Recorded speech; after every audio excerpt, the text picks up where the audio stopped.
That's very insulting to me. What exactly are you wearing? I'm sorry. You look like you have a swimsuit on to me. No, it's not a swimsuit, and I did not know this was a court date. You have not done anything, and you continue to break the law. The consequences are more severe, and in this county, I will hold you to those consequences. And as I said, I have means to show up to court. I will be at court. I can't afford bond, but I can afford to come to court. This defendant showed up to a felony hearing dressed like she was 5 minutes away from a pool party. I'm not even exaggerating. Full bodysuit, barely court appropriate. And her excuse is that she didn't know she was actually in court. How do you not know you're in court when you're standing in front of a judge? You're facing real charges and you dressed like it was spring break. What do you guys think about this fashion statement? Let's go ahead and dive in. Yo, I want you at the podium. What exactly are you wearing? I'm sorry. You look like you have a swimsuit on to me. No, it's not a swimsuit, and I did not know this was a court date. I just told the lady back there that I'm not dressed properly for court at all. Really? Yes, you are not. I agree with that 100%. That's very insulting to me that you would come into my courtroom dressed like that. I apologize. I had no idea it was in as a visit and not a court date. So I was unaware that this was a court date because she wrote on the back of the car a visit. So it was never said that this was a court date. All right, this is case number 23-CR-40542, the state of Ohio versus Monique Smith. Ms. Smith, the court has received a report that alleges that you have violated the terms of your ILC. Officer, statement of the allegation, please. Yes, Your Honor. Ms. Smith has violated ILC condition number 1, and that on June 11th of 2025, the defendant pled guilty to and was sentenced for 1 count of OVI and 1 count of driving under suspension. This was in Middletown. And then on June 11th, the defendant pled guilty and was sentenced for another count of driving under suspension under a different case number, also in Middletown. On December 10th, 2024, the defendant pled guilty to and was sentenced for 1 count of driving under suspension, or under an OVI suspension under a case in Middletown. And on July 12th, 2024, the defendant pled guilty to and was sentenced for 1 count of driving under suspension. As well as ILC condition number 8, the defendant has failed to inform her probation officer of law enforcement contact after picking up a new OVI charge and another traffic offense on March 24th of 2025. Special condition number 16C, the defendant failed to complete drug or alcohol treatment as ordered on February 1st of 2024. Special condition 16D, the defendant has failed to complete mental health treatment as ordered on February 1st, 2024. Special condition 16E, to date, the defendant has failed to pay restitution in full as ordered on February 1st, 2024. And finally, special condition 16F, to date, the defendant has failed to obtain her GED as ordered on February 1st, 2024. Ms. Smith, do you understand those allegations? Yes, sir. You have a right to be represented by counsel. If you cannot afford an attorney, I will appoint one for you. Do you have the funds to hire an attorney? I do not. Do you want me to appoint you one? Yes, please. Mr. Mall's handing you an affidavit of indigency that you need to sign. Okay. Why is she not in custody? Your Honor, Ms. Smith, despite her noncompliance with court orders, she has continued to drug test negative, and she has appeared for order to reports after they were issued. All right, the court will find that you're indigent for the purposes of retaining counsel. The court will appoint attorney Roger Bouchard to represent you in this matter. Court finds that there's probable cause you have violated the terms of your ILC, and this matter is going to be set for final hearing. Ms. Smith, I don't know what you expect. Looking at your record, this is your first contact with the court, but I'm not sure what you've expected or what you have done in other courtrooms, but this is very different. I'm going to hold you to what I ordered you to do. Yes, so sir. you owe significant amount in restitution. It's $11,433. You have been on ILC for over a year. You have not done anything, and you continue to break the law. She's been on intervention for over a year, owes $11,000, and hasn't handled any of it. Not payments, not paperwork, nothing, but somehow she had time to put that outfit together. The judge isn't mad about fashion, he's mad that she's been treating his orders like background noise this entire time. The next time you better have a solid plan in place or you are going into custody. Do you understand me? Yes, sir. You owe $11,000 to the victim in this case. You don't seem to care that I've ordered you to do things. You come to court dressed very inappropriately, and I'm telling you right now, I don't know what your contact with the court has been in the past, but it's going to be different when you come in here to see me again. Do you understand me? Yes. Because the next time I see you, if you haven't done something, you are going into custody. Are we clear? Yes, sir. All right, that's all. You step to the podium, please. This is case number 25CR42474, the State of Ohio versus Michaela Wells. Ms. Wells is before the court with her counsel, Mr. Niehaus, Ms. Tranter, on behalf of the State of Ohio.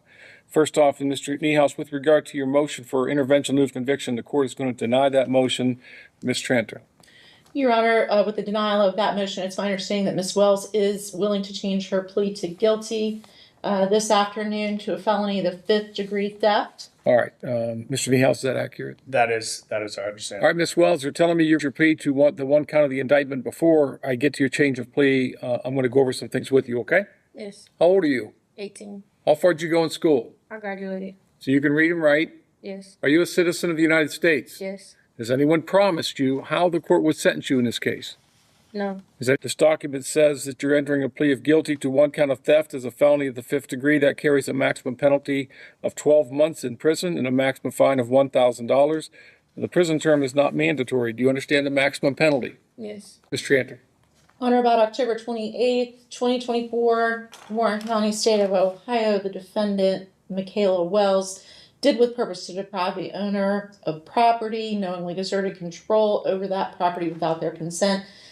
This was a theft from Ulta Cosmetics in Deerfield Township. The amount of the merchandise was valued at $2,483. Mr. Niehaus, anything on those facts? Waive and stipulate, Your Honor. Ms. Wells, did you hear the statement that she read? Yes. Do you admit and acknowledge what she said is true? Yes. And again, you understand all the rights you're giving up by entering a plea of guilty, the rights we discussed? Yes. What is your plea? Guilty. The court will make a finding then that you've made a knowing, intelligent, and voluntary waiver of your constitutional rights that we discussed. The court accepts your plea of guilty, and based upon the statement of facts in your plea, the court will make a finding of guilty.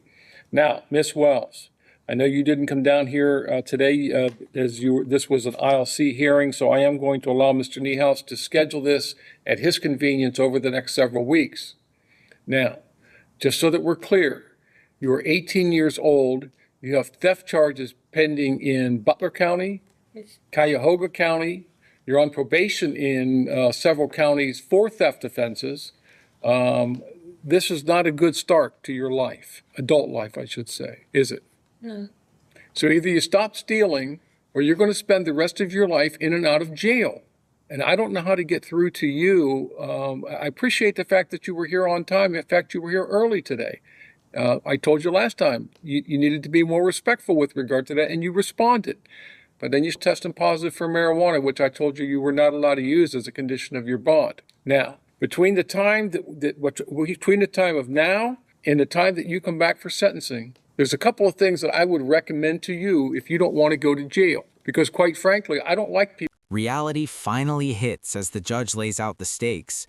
This isn't a warning anymore. It's the moment that decides her future. And already bouncing between counties with charges. At some point, this stops being young and dumb and starts being a pattern. Adult court isn't high school detention. You don't get a warning and a pep talk every time. Yes.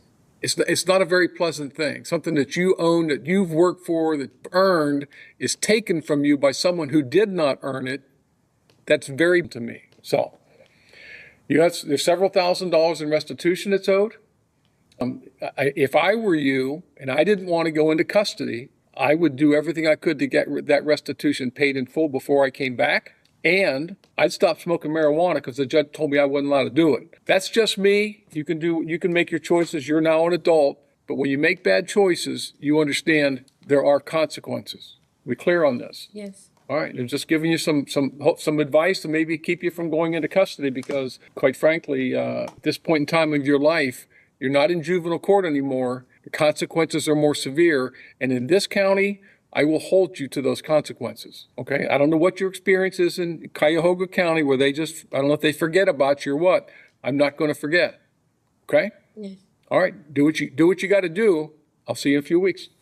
Thank you, Your Honor. Thank you, sir.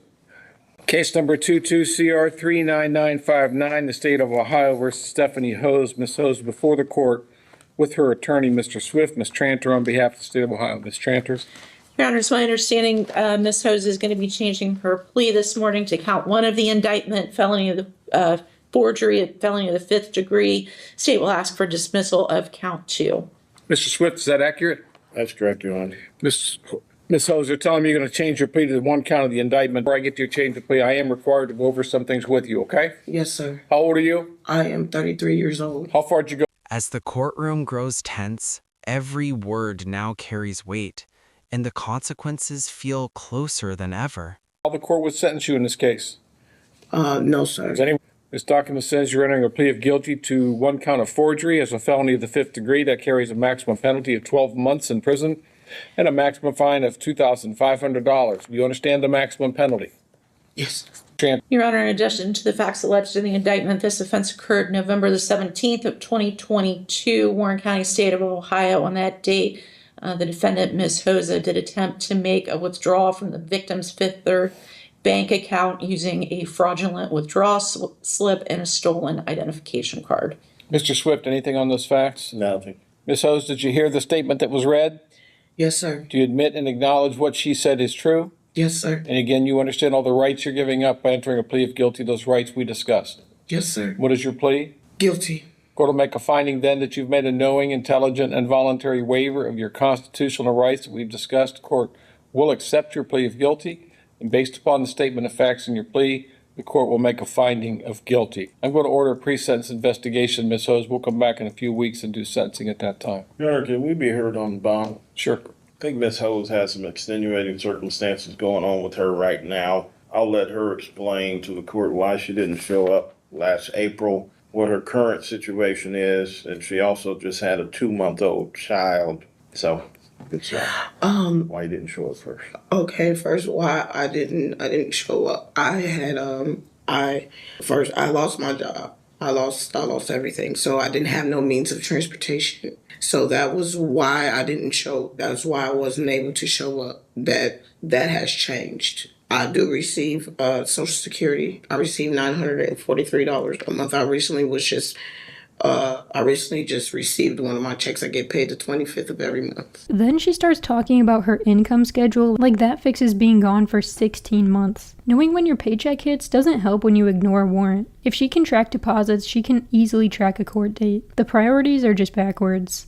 And what else was it? Working in your housing. Oh yes, I was. Medical condition. I was approved for housing. So right now I am supposed to be looking for housing, a 2-bedroom for my 2-month-old daughter. I am currently fighting for custody for her in Hamilton County in court. I was also last year before, I tested positive for HIV. And I do have health issues, which I'm not receiving proper medication for because the jail does not give those medication. And also my vital loads have to be checked I have doctors with in Hogsworth. And as I said, I have means to show up to court. I will be at court. I can't afford bond, but I can afford to come to court. I can pay for transportation. I can do that, but I don't want them to take permanent custody. Right now, I've been granted visitation 10:30 to 2:30 every Friday. I have my CPS worker's number. She let me know that if I were to get out today, then I can go see my daughter Friday in like 3 weeks because of other situations with the temporary foster family. But I promise you, sir, on my ancestors' eyes, that I will be here.